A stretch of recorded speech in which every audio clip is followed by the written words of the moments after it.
Islamofobët kur nuk dojnë me fol për këtë pjesë, po ashtu edhe lëvizja e deçanit. Atëherë po ja u lexoj qëta, pastaj kam do fjalë për këtë pjesë. Beogradi i 275 minarëve. Në vitin 1585, në Beograd ishte ndërtuar xhamia e Enhan nga udhëpërshkruesit e asaj kohe. Xhamia quhej si Aj Sofia e Beograd. Xhamia kishte qenë ndërtuar disa herë gjatë historisë së saj, zakonisht nga ana e austriakëve. Me rënien e Beogradit në duart e serbëve filloi rënimi i xhamia. Të njëjtin fat e kishte edhe Aj Sofia e Beograd, e cila përfundimisht u rrafshua në vitin 1878. Në të njëjtin vend, pas disa dekadash, do të ndërtohej kuvendi popullor serb, godina ku edhe sot ndodhet kuvendi i Republikës së Serbisë. Serbët nuk u mjaftuan vetëm me xhamit e Serbisë,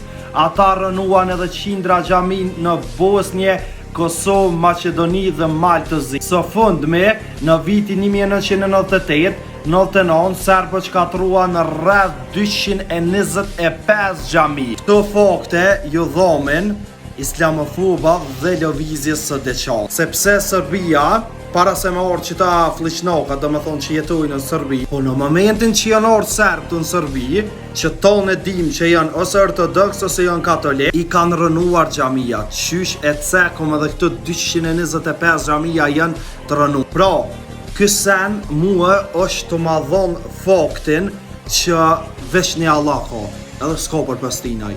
Do me thonë, edhe nuk ekziston sem për pastinaj. E këta islamofoba që bojnë si propaganda, edhe që mundohen me zhduk xhamijat ose me ndalu zonin në Kosovë. Shumë ma merr menja që paguhen prej qytynëve që i kanë rënuar xhamijat në atë kohë, edhe që janë mundoh çdo herë me shti për çamje për këtë pjesë. Islamofoba, mos u munoni me kësaj, sepse shpejt ju demantoj.